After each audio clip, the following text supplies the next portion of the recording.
This is why podcasts in B2B are so efficient. It's because it leads with genuine value and allows you to build up relationship and a connection before you start talking about solving problems.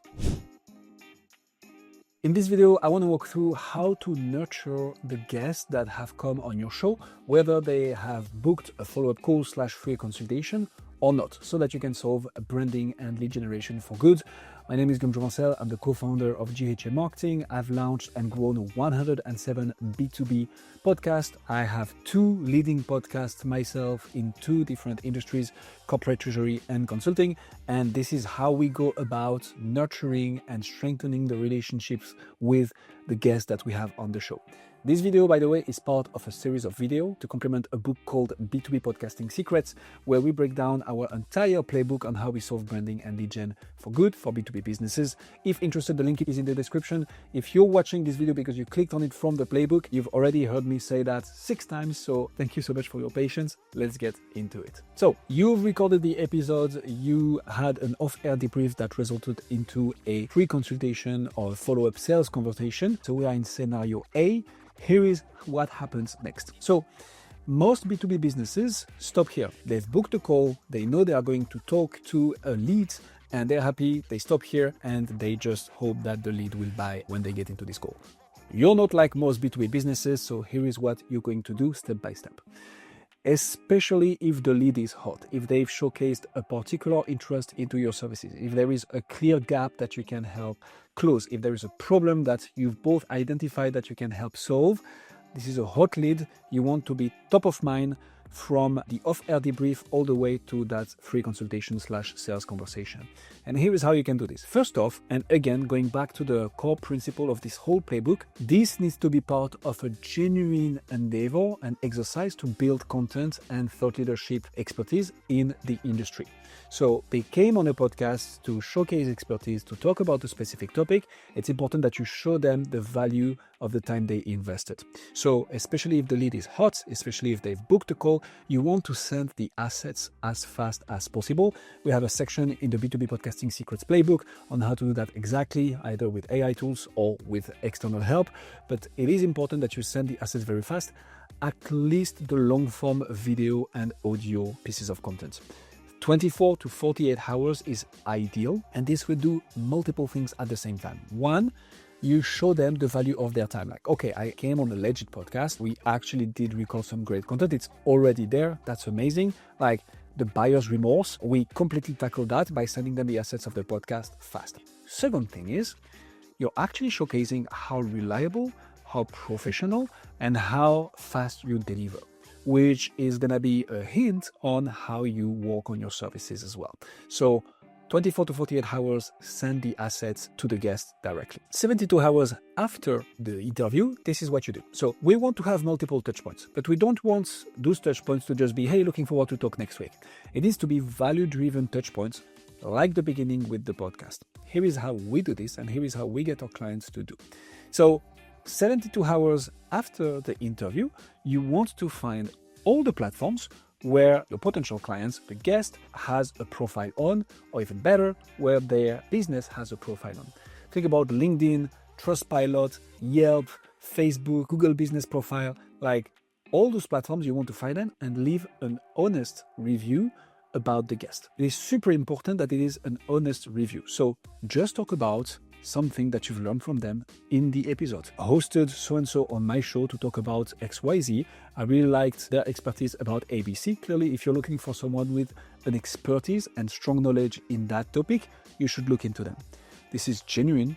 This is honest. You're not saying that you've worked with those people or you've been a client, just leaving a positive review from someone who is an expert in the industry. Don't stop here though. Take a screenshot of all the reviews that you've left on all the platforms and send them to the guest via email, because most of the time otherwise they will miss them. So send them an email that goes like this. Loved the interview, left you some reviews. And then you just say, hey John, authority and trust are paramount nowadays. I really liked our interview, so I decided to leave you some reviews on the platforms where I found your business. Please find the reviews attached. If I missed a platform, let me know and I'll go and leave a review there. What does that do? You're building a massive amount of goodwill here, and you're starting to build reciprocity as well. Now, What we don't want to do is to give the impression that we are stacking the chips in our favor. So here is what you're also going to do in that email, because you want to have a small ask, not just to make it look like you're doing everything you can to get them to close afterwards. So here is what you say in the email itself. No obligation at all. But if you want to leave us a review as well, it will mean the world to us if you could leave us a review on, and here you just name the platform where you want to focus your reviews on. I personally always mention Apple Podcast because I know that all my authority and all my business relies on podcasts. And if I get lots of reviews on my podcast, it shows that I'm pretty good at what I do. But if you're particularly present on Google, like I'm thinking about the skilled trades industry, reviews on Google are super important. If you're a huge B2B SaaS company, maybe a place like Clutch or like LinkedIn will be important. Basically, focus the attention of your guest on the platform that is the most important to you. Next thing is a bit optional.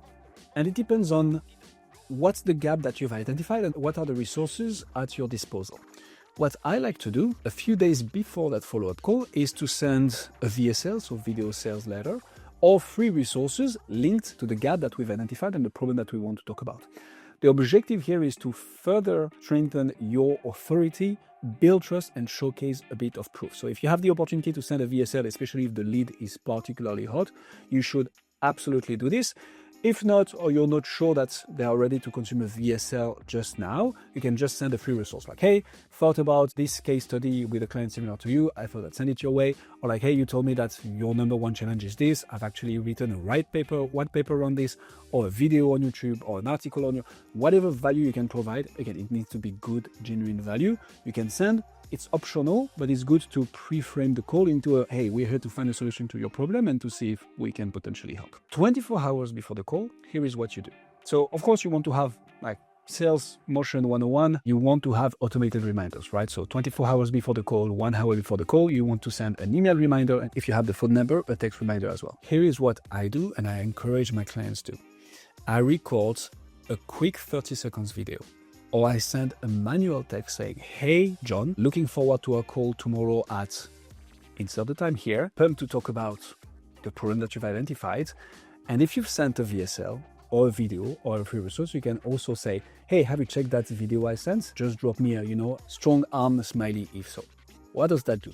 It shows that it's personalized. Back to the personalization when we start the outreach to the potential guest. Everybody is using automated tools right now. Everybody is using AI. That's great. That helps a lot. But if you're the one taking the extra step to send something personalized, actually record a 30 seconds video that is easy to consume and send it to the guest/lead before the call. You're standing out. You're massively increasing your chances of them showing up into that free consultation call. And it's also good practice. And now this is it. You're in the free consult call. So if you're getting anything less than a 95% plus show-up rate from the interview to the free consult, following all this process, something is broken. Either you're not doing one of the steps properly, you're not targeting the right ICPs, you didn't frame the call the right way during the off-air debrief, something is broken that you need to fix, but this should be your show-up rate. And if you've done ads, cold calling, or any other lead gen whatsoever, you understand how crazy this number is in terms of show-up rate. But it's normal because with the podcast, you've actually built authority, trust, rapport, you've delivered value first, and you've put the spotlight on them. This is why podcasts in B2B are so efficient. It's because it leads with genuine value and allows you to build up relationship and a connection before you start talking about solving problems. This is for scenario A. Let's see what happens when you haven't booked a call. So we don't want to just close the loop and forget about the guest, right? It's super important that we find and keep a nurture system, even for the guests who don't book that second call. So multiple things that you can do. And don't forget that it's not because someone didn't take you on the free consultation or a potential offer now that they won't in 6, 12, or 18 months. 97% of the market is not ready to buy right now. So some of your guests will be like this as well. Here is what you do if you didn't book a call with the guest. So the first thing to do, especially if there was a discussion around referrals and introductions, follow up on this if they didn't, right? Like, hey, John, I believe you mentioned that you could do an introduction with so-and-so and so-and-so. Would love a referral. Hey, here is a text you can just copy if you want to put us into email thread or in a group chat. Easy, frictionless, quick reminder, and a nice touch. Something that you can also do is introduce them to people who might be relevant for them. peers, people who help with particular aspects that they mentioned, potential clients even, if you see the opportunity. What I love to do is to connect my guests between themselves. Some of them end up doing business, so this is more advanced. We talk about this later in the video series, but becoming the connector, becoming the platform that links people between each other in your industry is incredibly valuable over a long period of time. So don't hesitate to do this and build up as you go.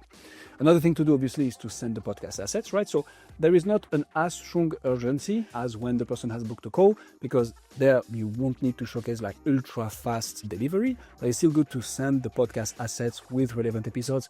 We break down this whole concept in a next video, but basically sending them long form, short form, potentially an article, things that they can use and share is super valuable. And you can also send them relevant episodes further down the stream. So if you interview someone 3 months from now that talks about something similar or that solves a specific challenge that they say they were struggling with, you can send them that episode. There are so many touch points that you can have with guests thanks to your podcast that are going to be relevant and not coming across as like salesy or pushy. It's just leading with value.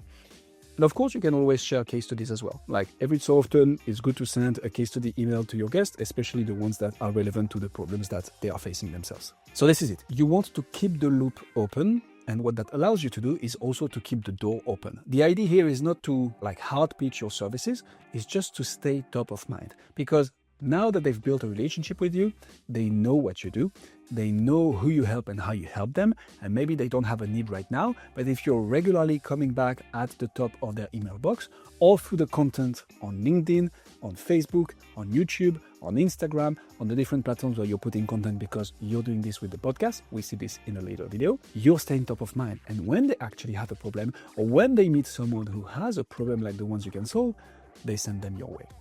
This is the power of the lead nurture, whether you have booked a call or not. Now, hopefully this was useful. If you like this, there are 2 things that I'd love for you to do. Again, this whole video is part of a longer video series that complements an ebook that is called B2B Podcasting Secrets, where we break down the whole playbook that we've used to help 107 B2B businesses launch and grow a podcast to build a brand and acquire customers. So you can download it for free. It's in the description. And the second thing, if you liked this video and you want more of those, you can click on the subscribe button so that you do not miss any of the future videos. And on my side, I'll see you on the next one. Cheers.